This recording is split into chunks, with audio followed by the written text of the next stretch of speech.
So the scale of corporate influence, there are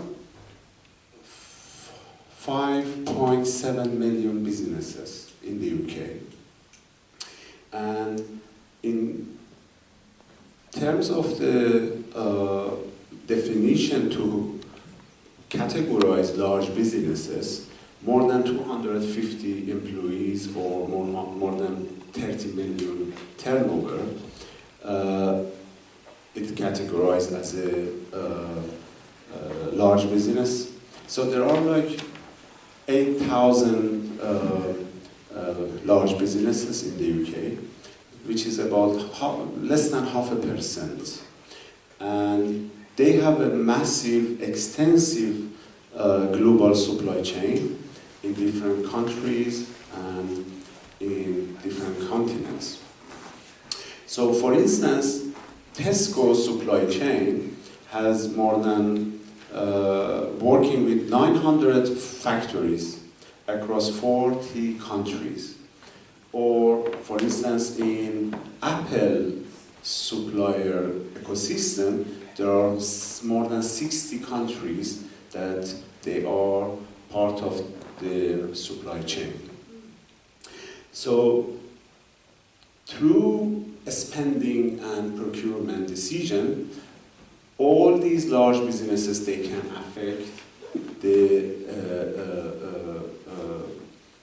they can influence in terms of the working condition, in terms of the accountability right, and also to pursue modern slavery agenda.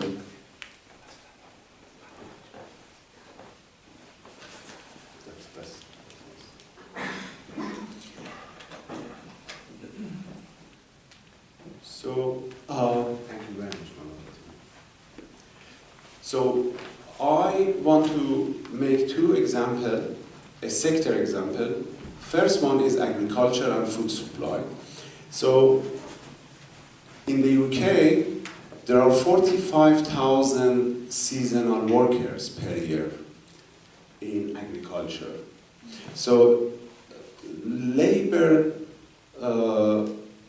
shortcoming cause sometimes to use or to try to employ migrant workers or people that they looking for visa or housing, and they are going to very isolated rural farms, and it makes them very vulnerable.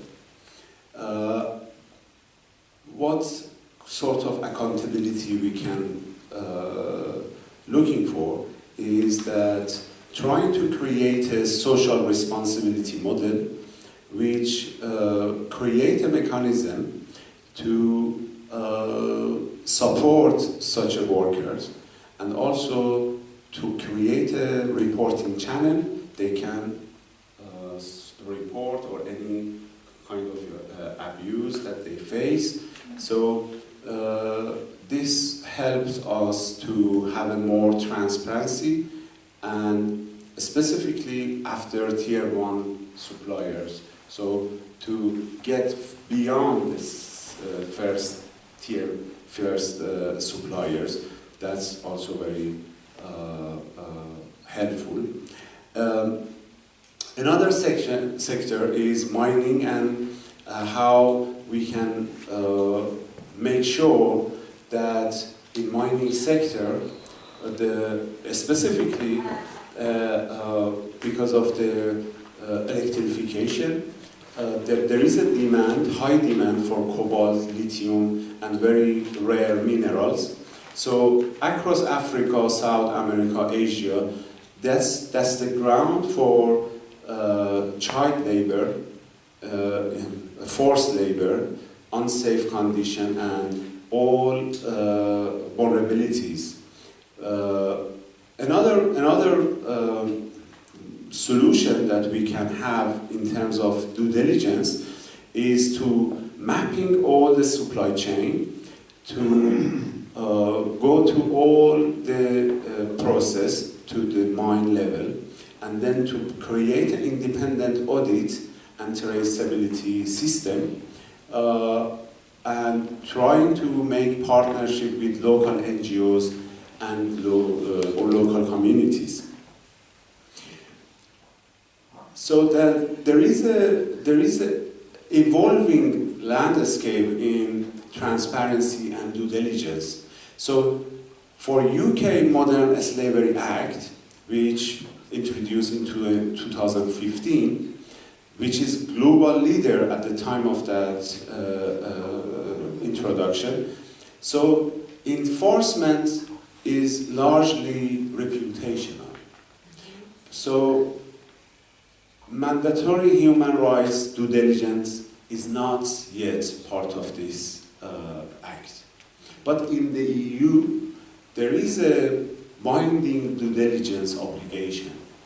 So large companies, they need it's going to be implemented from 2028. So they need to ensure their compliance, and they need to do due diligence all the supply chain and the aspects of the different part of their supply chain. So we are going through paradigm shift. So when there is a report or a statement, annual statement by companies that they saying there is zero exploitation. So when they say there is zero exploitation, it doesn't mean there is no risk. They need to always to make sure that they consider all the... And then another issue is if they identify and they report, it doesn't mean that they have a failure. They should be rewarded when they identify if there is any slavery or any exploitation. So when we are talking about accountability, we are talking about actions. So actions is to measure what sort of challenges they have, what remedies they take for the victims, and also how they can report and show. So this is the last one. For Stop Human Trafficking Worldwide, what we are able to focus to scrutinizing annual modern slavery statements by large businesses.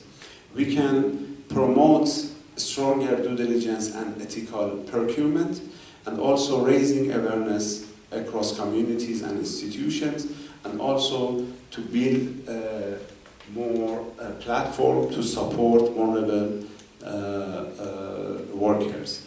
And this very important opportunity to work also with government to make such a collaboration, to have that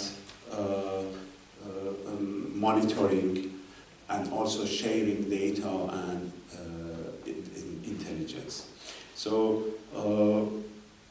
I'm going to finish, and thank you very much for the opportunity. Thank you so much.